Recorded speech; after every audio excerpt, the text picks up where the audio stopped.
টানা কয়েকদিন ধরে ইরান ও ইসরায়েলের হামলা ও পাল্টা হামলায় উত্তপ্ত হয়ে উঠেছে মধ্যপ্রাচ্য। গত শুক্রবার ভোরে তেহরান সহ ইরানের বেশ কিছু স্থানে পারমাণবিক ও সামরিক স্থাপনায় ইসরায়েল বিমান হামলা চালায়। পরে তীব্র শক্তি নিয়ে ইসরায়েলে পাল্টা হামলা শুরু করে ইরানও। এমন অবস্থায় হরমুজ প্রণালী বন্ধ করে দিতে পারে ইরান। গুরুত্বপূর্ণ এই প্রণালী বন্ধের বিষয়টি বিবেচনায় রয়েছে বলেও ইতিমধ্যে জানিয়ে দিয়েছে ইরান। প্রশ্ন উঠেছে, ইরান যদি হরমুজ প্রণালী বন্ধ করে দেয় তাহলে বিশ্বজুড়ে এর প্রভাব কি হবে? কাতার ভিত্তিক সংবাদ মাধ্যম আল জাজিরা এই প্রশ্নের উত্তর খোঁজার চেষ্টা করছে। হরমুজ প্রণালী একটি সরু জলপথ। এটি ইরান ও ওমানের মাঝখানে অবস্থিত। এ পথ দিয়ে প্রতিদিন বিশ্বের 20 ভাগ তেল পরিবহন করা হয়। এ তেলের পরিমাণ প্রায় 17 মিলিয়ন ব্যারেল। তাই তেল পরিবহনের এ পথ বন্ধ হলে বিশ্বে তেল সরবরাহে বিশাল সমস্যা হবে, যা বিশ্ববাজারেও বিশাল প্রভাব ফেলবে। ইরান যদি এই প্রণালী বন্ধ করে দেয় তবে তেলের দাম হঠাৎ করে অনেকটা বেড়ে যাবে। বিশেষজ্ঞদের মতে প্রতি ব্যারেল তেলের দাম $150 উপরে উঠে যেতে পারে, যা বর্তমানে $73 আশেপাশে আছে। এতে জ্বালানি নির্ভর দেশগুলো অনেক সমস্যায় পড়বে। ভারত, জাপান ও দক্ষিণ কোরিয়ার মতো দেশ সবচেয়ে বেশি ক্ষতিগ্রস্ত হবে।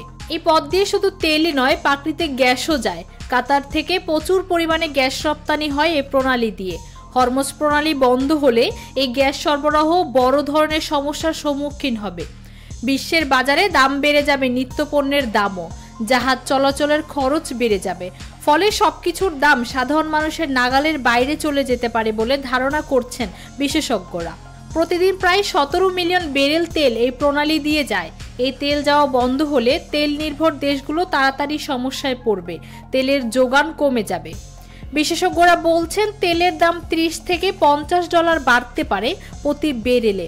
তাই দাম $100 ছাড়িয়ে যাবার আশঙ্কাও রয়েছে। তেলের দাম বাড়লে বিশ্বব্যাপী সাধারণ মানুষের জন্য জ্বালানির দাম বাড়বে, পণ্য পরিবহন খরচ বাড়বে, অনেক দেশে মূল্যস্ফীতি আবার বাড়বে, শেয়ার বাজারের ওঠানামা শুরু হতে পারে। অনেক দেশ হয়তো তাদের মজুদ তেল ব্যবহার শুরু করবে, কিন্তু দীর্ঘমেয়াদে তাতে সব সমস্যা মিটবে না। ইরান যদি সত্যি হরমুজ প্রণালী বন্ধ করে তাহলে সামরিক প্রতিক্রিয়া আসতে পারে। এতে মধ্যপ্রাচ্যের যুদ্ধের আশঙ্কা বেড়ে যাবে। সৌদি আরবের একটি পাইপলাইন আছে যা লোহিত সাগর পর্যন্ত যায়, কিন্তু এই পথ দিয়ে সব তেল নেওয়া সম্ভব না। তাই কিছুটা সাহায্য হলেও পুরো সমস্যার সমাধান হবে না। এখনো হরমুজ প্রণালী খোলা আছে, কিন্তু ইরানের হুমকির কারণে বাজারে দুশ্চিন্তা বেড়েছে। বিশ্ব নেতারা শান্ত থাকার আহ্বান জানাচ্ছেন এবং কূটনৈতিকভাবে সমাধান খুঁজছেন। কিন্তু যদি সত্যি একদিন এই প্রণালী বন্ধ হয়ে যায় তাহলে এর প্রভাব সারা দুনিয়ায় পড়বে এবং সেটা হবে খুবই দ্রুত। ফৌজিয়া আক্তার, নিরপেক্ষ নিউজ ডেস্ক।